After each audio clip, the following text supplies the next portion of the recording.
Hey everybody, it's Erik Torenberg, co-founder, partner of Village Global, a network-driven venture firm.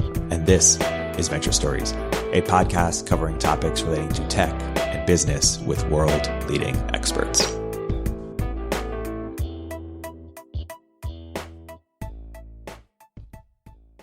You, in 2016, you had this post with Jonathan Lebov, deep dive on the digital health space. Yeah. And I think then, like in between, maybe there's a little bit of disillusionment, or maybe it's like a little bit harder than you envisioned. Or I'm curious. And then most recently, you've come out with another digital healthcare big post. I'm curious how you've sort of tracked the space over the years, how the space has evolved, how you've sort of interpreted it from an investment perspective, and what has excited you and what hasn't excited you. When Jonathan and I wrote that blog post, it was really much inspired by our both funds' investment in Figure One. Yeah. And he ended up joining Figure One. Yeah, and then he ended up joining Figure One. He was the director of product there, because he fell in love with the company just like we did, right? And this was sort of like a Quora for doctors, or what was it? Yeah, it was they hate when I say this analogy, but it was an Instagram for doctors, right? Oh. So the whole idea is that doctors do this already. They find interesting cases, whether it's like a really nasty looking thumb or a broken foot, and they want to send it to their friends. Yeah. And there, at the time, was no way to do this in a HIPAA compliant way. So you would either email it, text it to your buddies, send it through Dropbox, all violating any HIPAA. So the founder is a doctor named Josh Landy in Toronto, and he decided, I want to build a social network to allow people to share images, because the other beautiful thing about a social network is now it's not just one-to-one, it's now many-to-many, right? And there was a bigger vision that we could even diagnose cases together, because there were certain cases that you see in Toronto, for example, that are super rare, but maybe super common in Asia, right? Yeah. So bridging the global, gaps in knowledge with particular illnesses and conditions was a big vision that we had. And so we were super inspired by this when we wrote this blog post in, 2016, you said? Seems like even longer ago, but in 2016. And what excited us about it was that we felt that Figure One had the potential to disrupt healthcare from a bottoms up, with a bottoms up approach. So the idea of, permissionless innovation, where we could have doctors sharing information and knowledge within the hospital walls without getting the hospital's permission. And that was the thesis that we had for a while. Could we find other Figure Ones? Yeah. And I think that between that time and I would say 2018, maybe 2 years have gone by, the consumerization of healthcare just wasn't quite there yet. Right. But recently, and more so now than ever, because we want to empower everyone and everyone has, this device in their pocket, it's starting to be super clear that there are ways in which we can empower consumers directly, right? Yeah. And so I think for us, the only reason we kind of shied away from investing was because everything looked very enterprise healthcare oriented. And to be honest, as a Canadian now turned American, I just didn't know the American system well enough like I do now. So it's a different story, but that's why we took a little bit of a pause. We were still looking, right? But we just didn't know how enterprise healthcare differentiates with one another. And so let's say more about in terms of what would the other Figure Ones. And first, just a quick note on the idea of sort of wisdom of the crowds. James Currier said in 2007, 2008 or something, he made this startup that tried to be like Wikipedia for healthcare, but they needed to only go through experts, and they partnered with all of the, big sort of hospitals and stuff. And there was some India competitor that just made it open and anyone can contribute. And that company ended up smoking them. So just the idea of the wisdom of the crowds, and that you don't always have to go just through the experts, even in something like healthcare. So I'm curious where you saw the opportunity for more Figure Ones and more sort of opportunities for users to control their healthcare, or bottoms up. And then also just to reflect on what we have seen, what's been interesting the last couple of years, or from 2016, 2018, Nurex, or there was a sort of like Nurex for X, or sort of all these different competitors in the PillPack, et cetera, in that space. And then I guess there was One Medical and One Medical for X, and sort of people trying to subdivide by disease and create either sort of a full stack solution or sort of a target point solution. Right.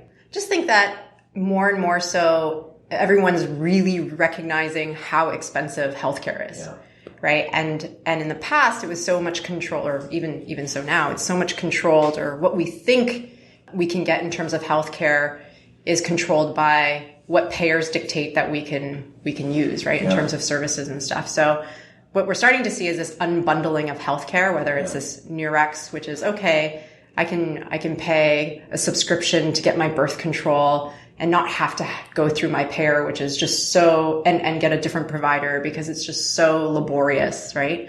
I always say in healthcare, it's just so difficult to navigate if you don't have time, if you don't have capital, and you don't have patience, right? And knowledge. Yeah. And most people just don't have all that time and all that patience and all that capital and all that knowledge, right? So that's why we're starting to see this unbundling effect, because now the value add is, or the value proposition is very clear. And the price is also very clear. So now I know if I want to get a birth control pill, I'm going to pay $15 a month or $15 a year or whatever's the case. Whereas when you go through the healthcare system, you don't really know what you're paying or how much you're paying for and why.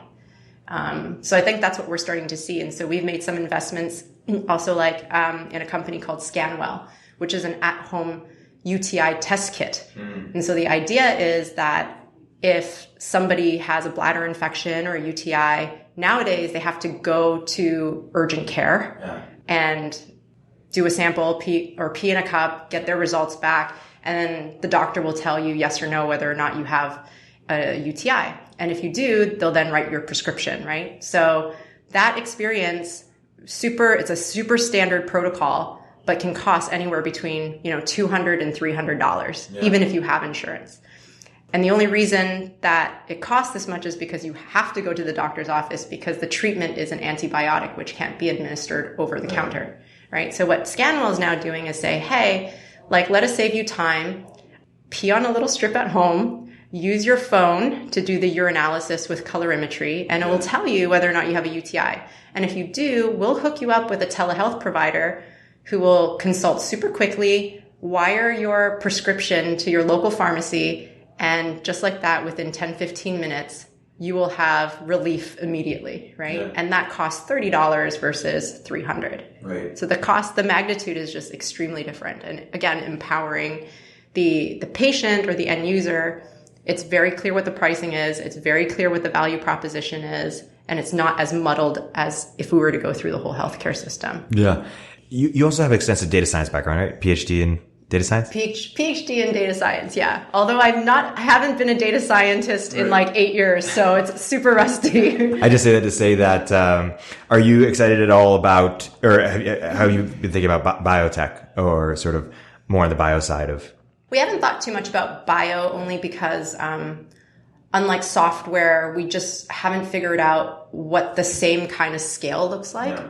But I know that there are a lot of amazing funds out there that are thinking about that, especially like Andreessen Horowitz, because their bio fund just writes and comes up with amazing content on how they're thinking. So for that kind of thought leadership. But for us right now, I think we're comfortable with investing in companies that have a biosample element to it. Yeah.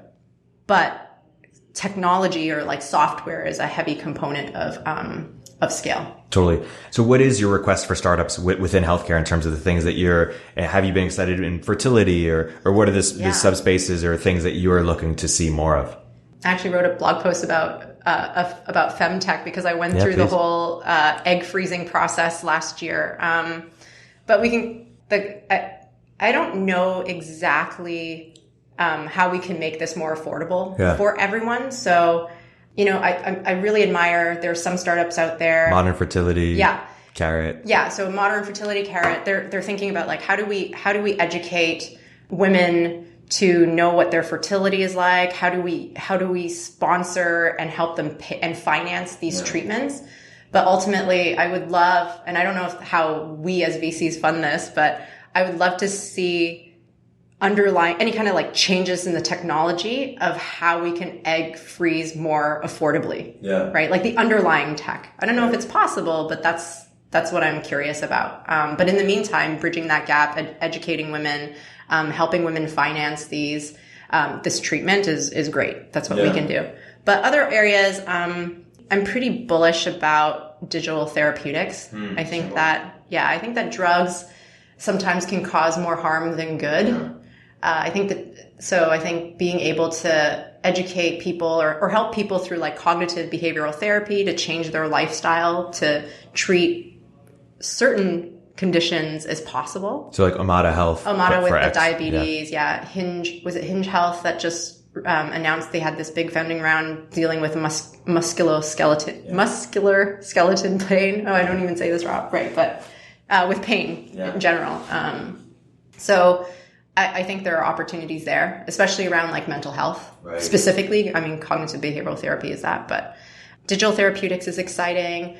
A lot of people will probably cringe when I say patient social networks, but we've seen patients like me in the past, chronology. Yeah. And I think that there might be a new generation of these social networks designed for patients, because I think like the younger generation and my generation are sharing a lot more on social media, and are not as embarrassed, or there's no stigma to having a condition. I think they realize the power of the crowd, like you said, right? So the more I share, maybe the more comfort I'm going to get, but also the more help that I might be able to draw. Right. Because now everyone knows that they're not alone, because I might have what they have, right? We have a company called RDMD that's doing a version of that for rare disease patients. Yeah. Aggregating. The community aspect. Yeah. Yeah. And I think it's just, it's the stigma that maybe our parents' generation felt, or, the fear.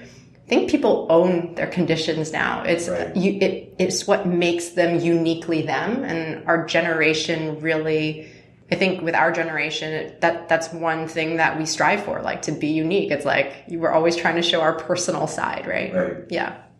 And what about the more full stack plays, the sort of, One Medical for musculoskeletal conditions, or One Medical for women's, TIA is a company doing One Medical for women's health, but sort of, Forward is a better, like, what do you think about these sort of physical plays as well? The physical office plays? Yeah. Yeah. They combine digital and brick and mortar. I think there's always reason to have, the brick and mortar piece, right?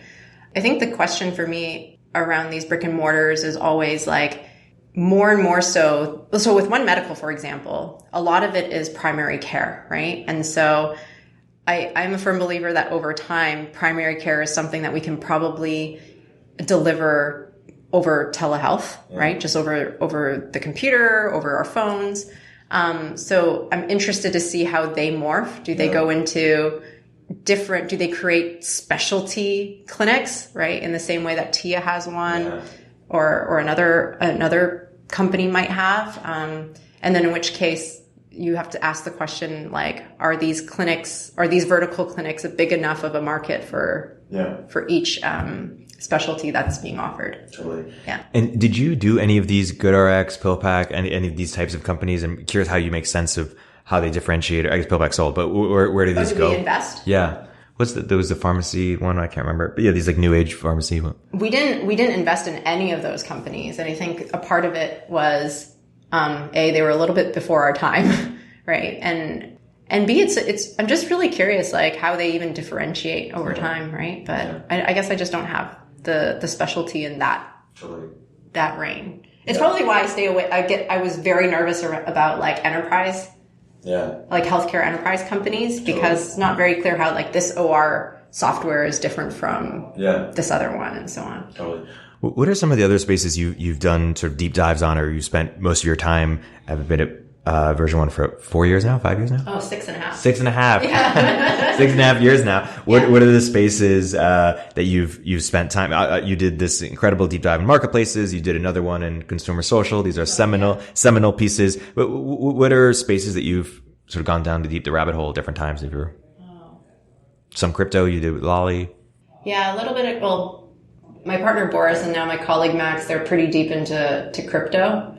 The biggest deep dive that I keep on going down is healthcare, because I just think that it is the one thing that boggles my mind living in this country, where coming from Canada, it's just surprising that in the US, healthcare is not a basic right. And I know that not a lot of people, not everyone will believe or share that same value, but it's just so critical to everything that we do in our life, right? Yeah. And so that's why I spent a lot of my time there.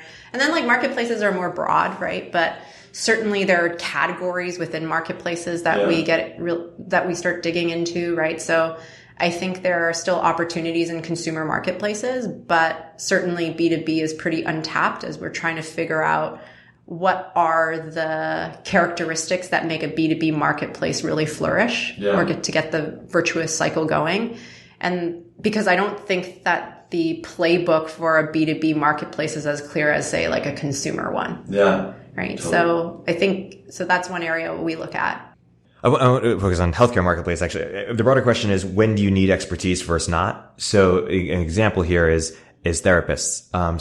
I would say that you mentioned mental health, some percentage of therapists, certainly when I went to therapists, it was mostly someone to listen to me. Mm-hmm. And I ended up thinking wow, I'm paying $150, $200, whatever it is.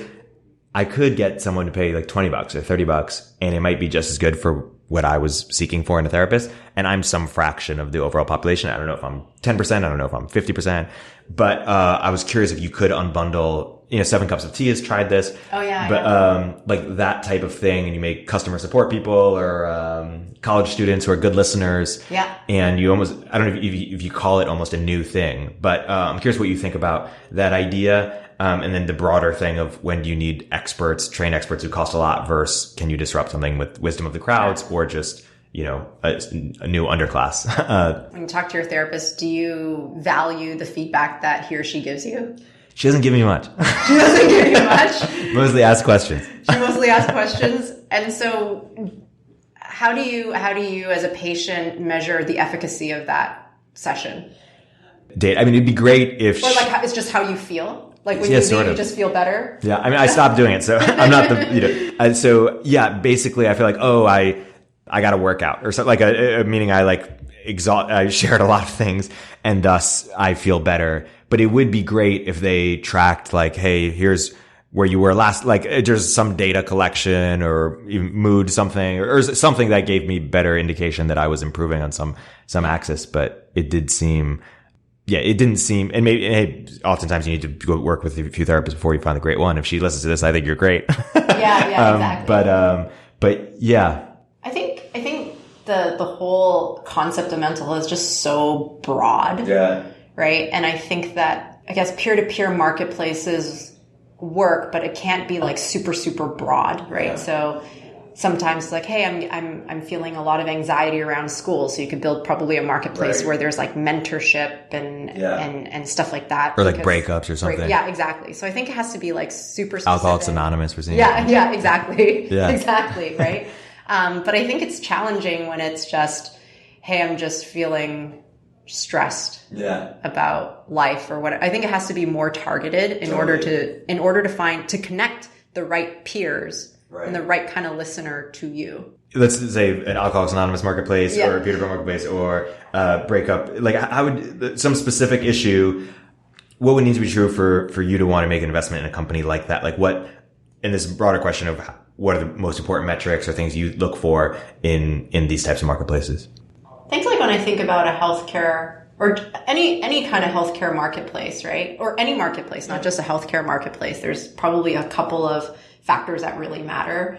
So the big thing, especially in mental health, is this element of trust. Yeah. Right. And so if I seek you, Erik, as my therapist and I really enjoy working with you, there's very little incentive for me to to go back to the marketplace, right? Like we can just continue our relationship off platform. Right.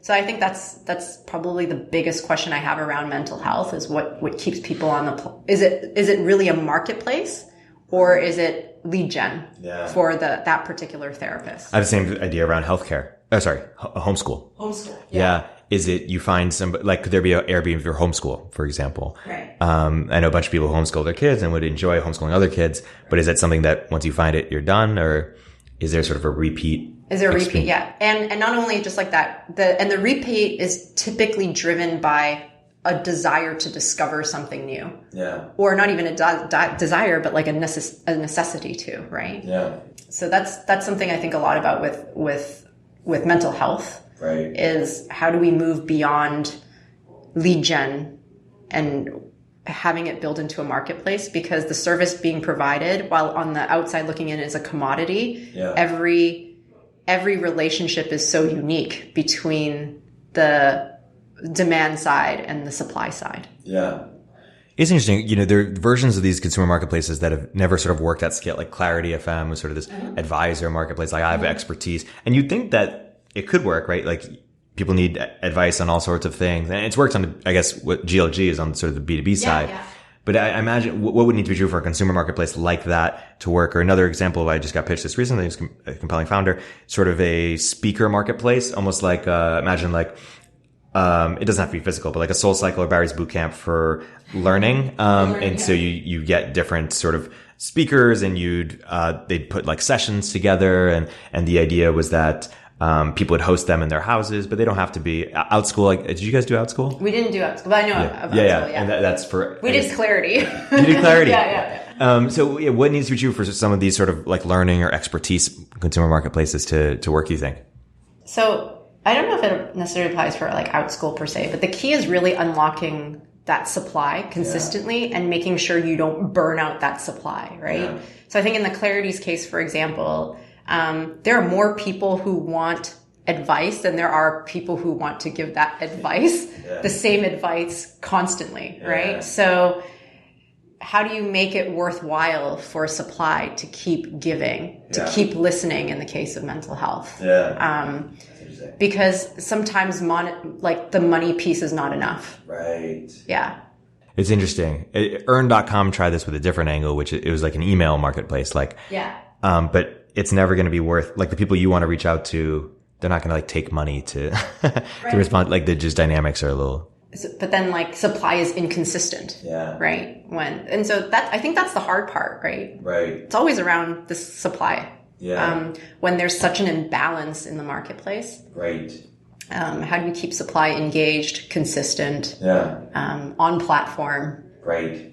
Not exhausted. Yeah. So we've mentioned some questions that you ask when you're evaluating a marketplace business, i.e., is it a lead gen business or is it real marketplace? Is the supply, are you giving them a good experience? Right. Can you get them?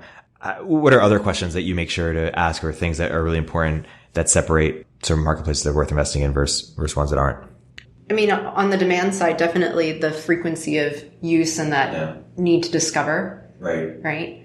I think product marketplaces are, conceptually easier to understand, right? Because on the one hand, you have all these vendors that are selling different kinds of products that demand side will want to buy. Yeah. I think what becomes challenging really is on the supply side of things. So on the product side of things, it can be you can be selling commodities, and in services businesses, most people don't really sell commodities. So it comes back to the whole services marketplaces are really, really hard. And that's why probably in mental health and all that stuff, outside of, now people are okay, Uber's not a marketplace, it's a managed marketplace. Yeah. But I think it's really hard to build a services marketplace because the service has to be a commodity. Huh. And so few things on the service side are where you don't value where the experience is pretty uniform. Yeah.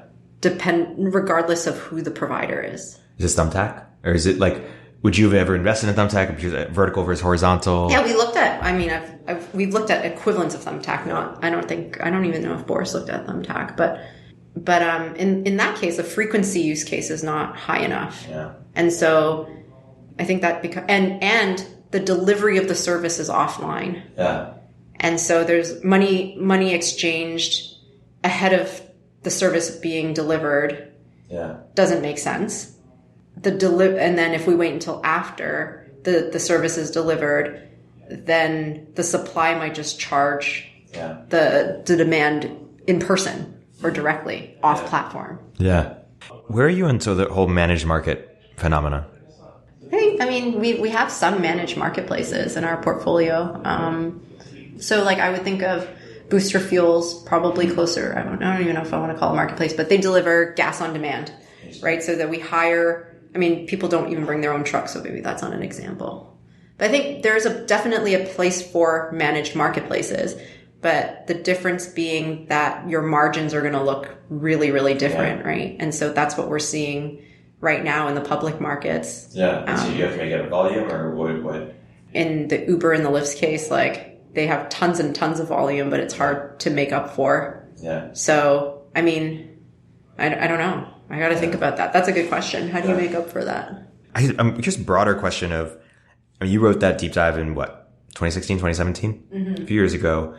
I don't even think we were talking about managed marketplaces back then. I know. I see your piece as sort of the second coming of Bill Gurley's piece, or your own version, of course, but like the definitive piece that Bill Gurley wrote in 2011. Like 10 things, 2012. And you expanded on him, had your own, commented on him a little bit. Like, what would the 2020 version look like in terms of what would be different or additional, or what have we learned as an industry? Yeah, we're actually in the process of putting together notes for that, but it's definitely the evolution of a marketplace, right? Yeah. So we're seeing a lot of SaaS-based marketplaces or market networks. Yeah, I guess you would say that's one category.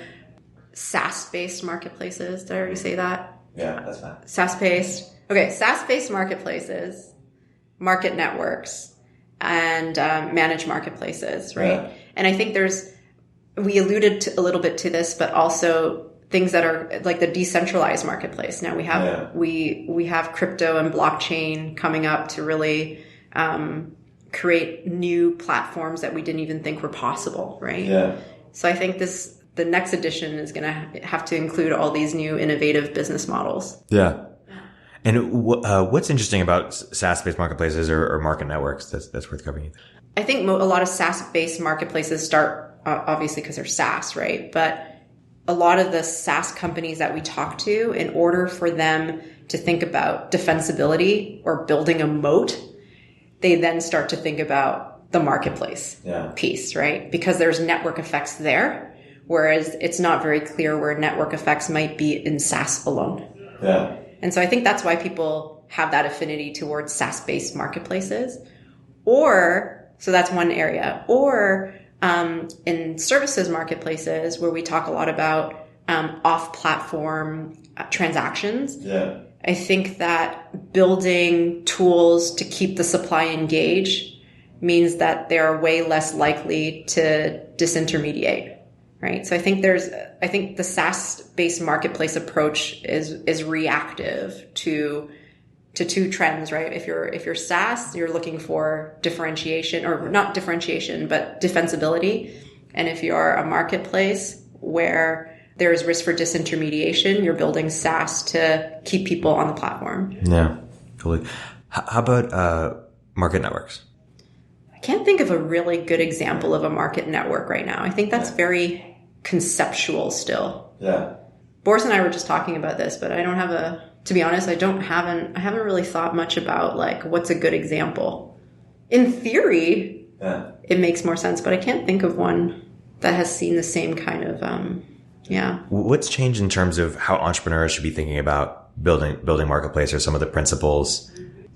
There are just fewer and fewer opportunities to build. Building a marketplace is really like a winner takes all market. Like when we look at the success stories, so it just seems, at least on the consumer side, there's less and less opportunities, or like, you really have to use your imagination as to what a huge consumer marketplace might be. And I think this is why I get, the whole unbundling of Craigslist is a really funny thing to me, because everyone uses the example of like, oh, Airbnb as part of the unbundling of Craigslist.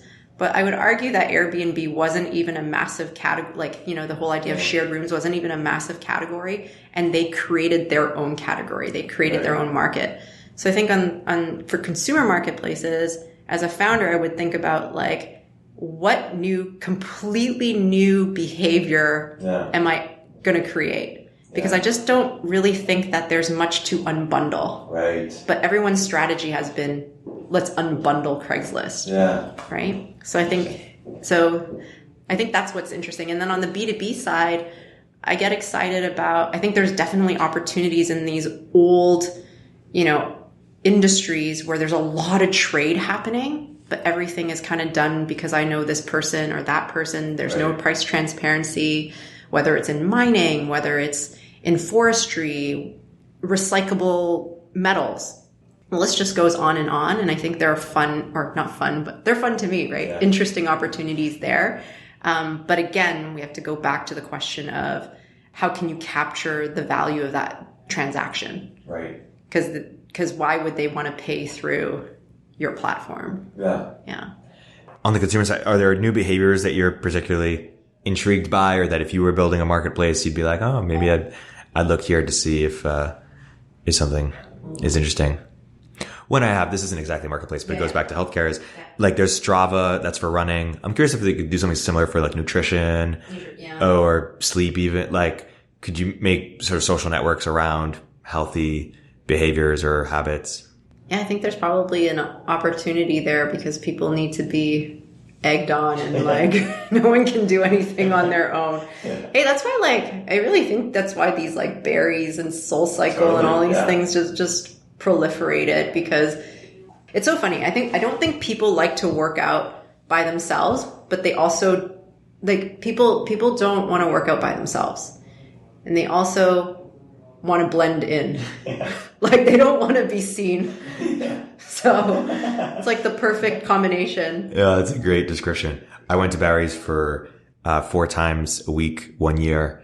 And oh my goodness. Yeah, I was like, I'll never do a gym or anything else. Just not only did I didn't want to be seen, I also just didn't want to think about it. Yeah. And so just the instant plug and play. When most people struggle with a few things in the gym, right? It's like motivation. Not looking dumb. And what do I do? Yeah. It's motivation. So people need help with either motivation, knowledge, structure. Yeah. Right. And for me, I need structure because I don't want to think. Right. And that's why berries is good for me. But I think why I was like, so I bought like a 3-pack for berries for $50 at Black Friday. And I finally just used 3 of them. And then I thought Sunday was my last day. I was like, yes.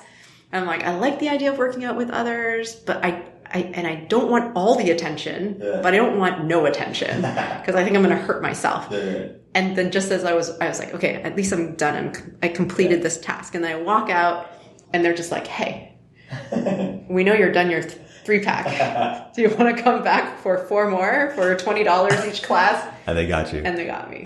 That's funny. They're so good. They're so good at this because they really know how to pull the strings of, and they're so smart. Like they knew it was my 3rd class. So they even wrote notes for the instructor to call me out during the class. Wow. So I'm on the treadmill and she called out, Angela, you look great. Like you can push that to a 9. You could push that to a 10. She called me out, but it was amazing because it was the first time I got attention, but she knew it was just enough attention. That's funny. Yeah. And that's why they get us to pay a crazy upsell. So you're not doing it anymore? I do it once every month, maybe. Yeah. They know that they can't get me anymore, like on a regular cadence. It's really expensive. Oh yeah. Totally. And I really, actually, there is something to be said about being afraid that I'll hurt myself. Yeah. Because like all the, outside the treadmill, but like all the movements are dangerous if you don't have a professional watching your move, right? Totally. So. Speaking of social, you wrote sort of the social guide a couple of years ago or so. Have you done anything in social since, or is there anything consumer social that you're particularly interested in or intrigued by? I would say like after we wrote the book on social, we quickly realized that every social platform that has scaled is a unique butterfly.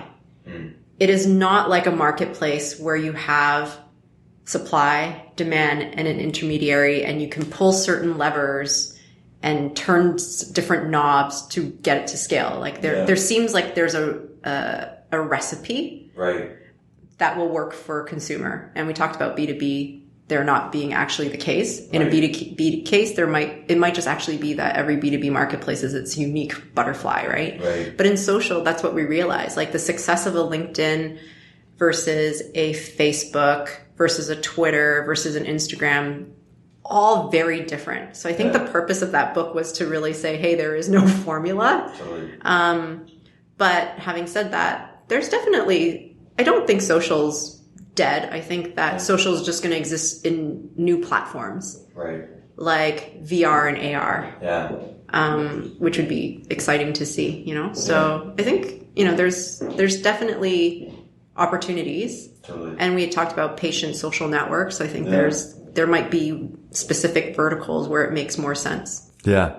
And on the marketplaces side, I had Sarah Tavel and Nabil on the podcast, and they were talking about, I think Sarah was saying, hey, you should go more for liquidity than growth, or people underestimate the importance of liquidity. And Nabil was saying, hey, you should make sure you really look at net revenue, not just GMV or over GMV.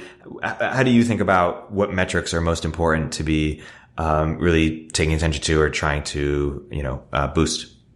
I think in working with so many marketplaces, I think the biggest oversight is when we just focus on one side for so long. Yeah. And we do this too. We always preach, hey, it's all about the supply. And then we kind of forget about demand, right?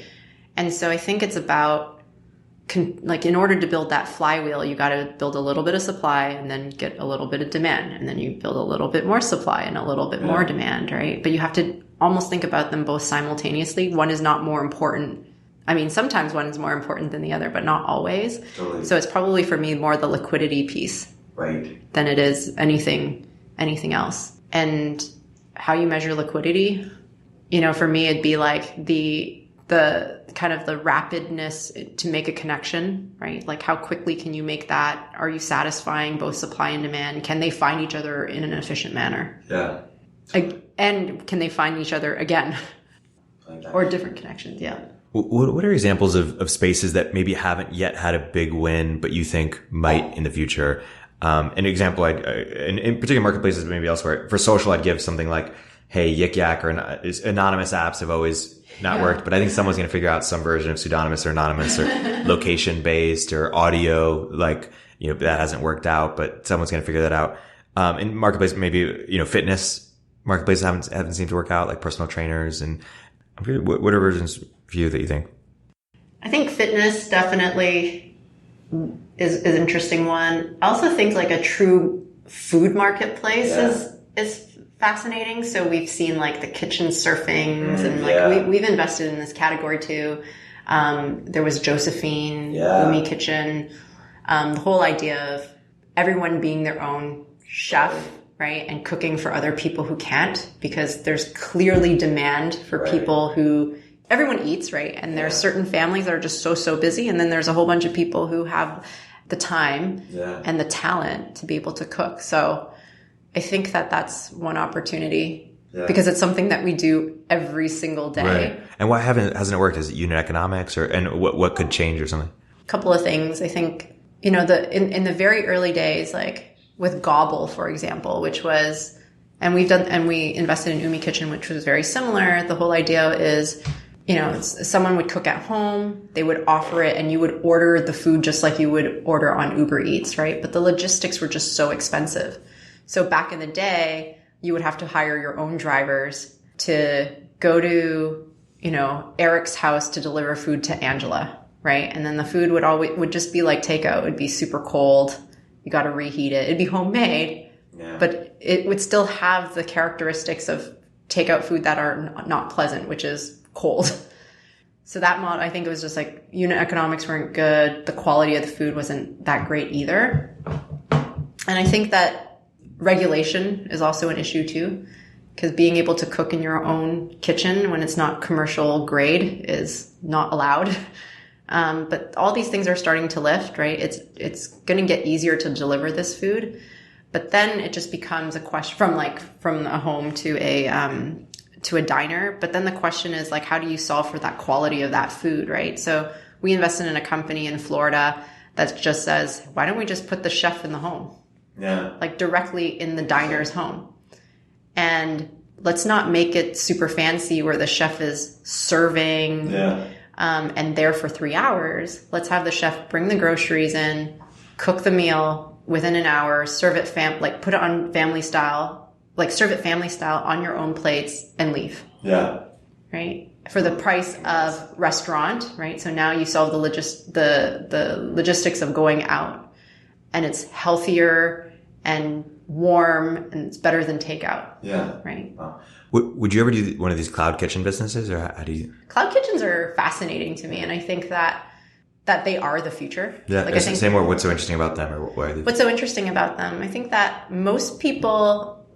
So I think that the cost of food delivery, like just the cost of food delivery, is just so expensive, and a part of it comes with like the labor that's involved. But a lot of the food that people are ordering are things that we can assemble with not even robots. It's like an assembly line. When you think about the number of different kinds of bowls we eat, whether it's like a poke bowl or an acai bowl or a salad bowl, noodle bowl, all that stuff can just come down a conveyor belt, right? And can be prepared, and it doesn't matter where.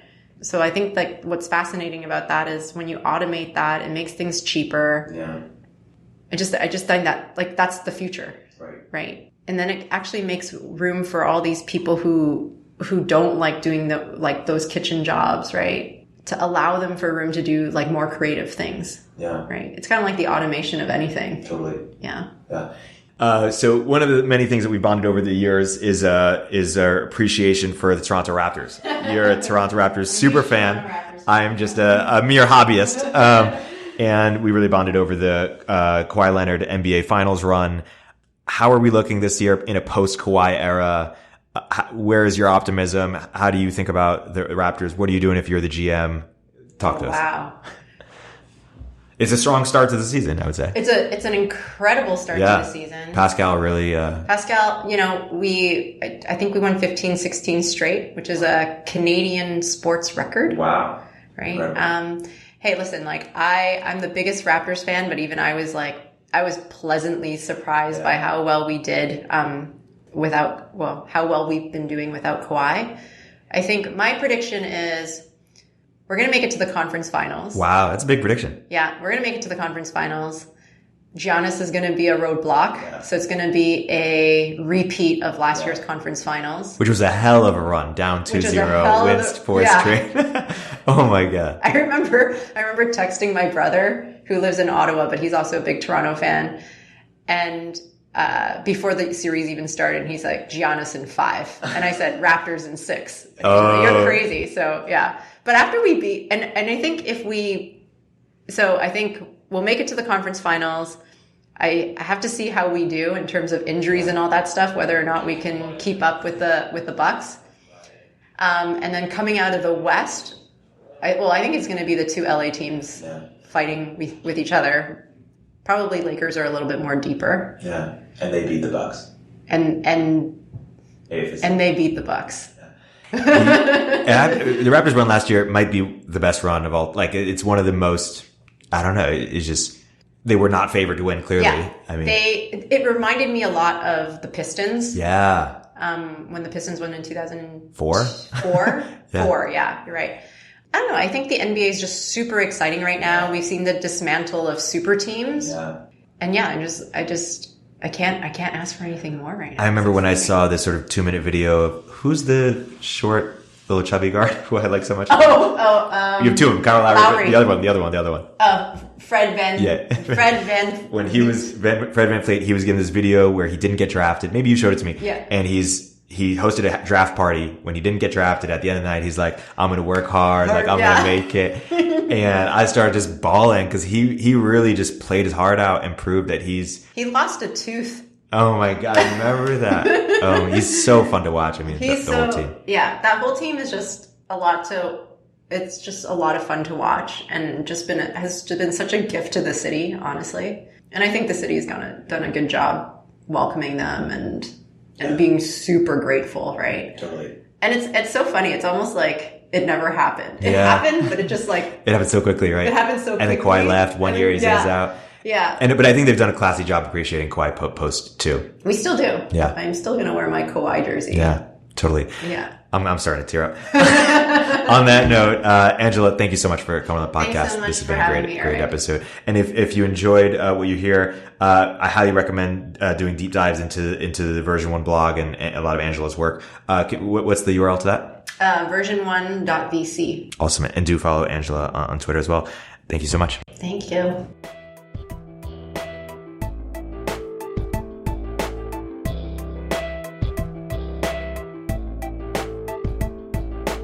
If you're an early stage entrepreneur, we'd love to hear from you. Check us out at villageglobal.vc.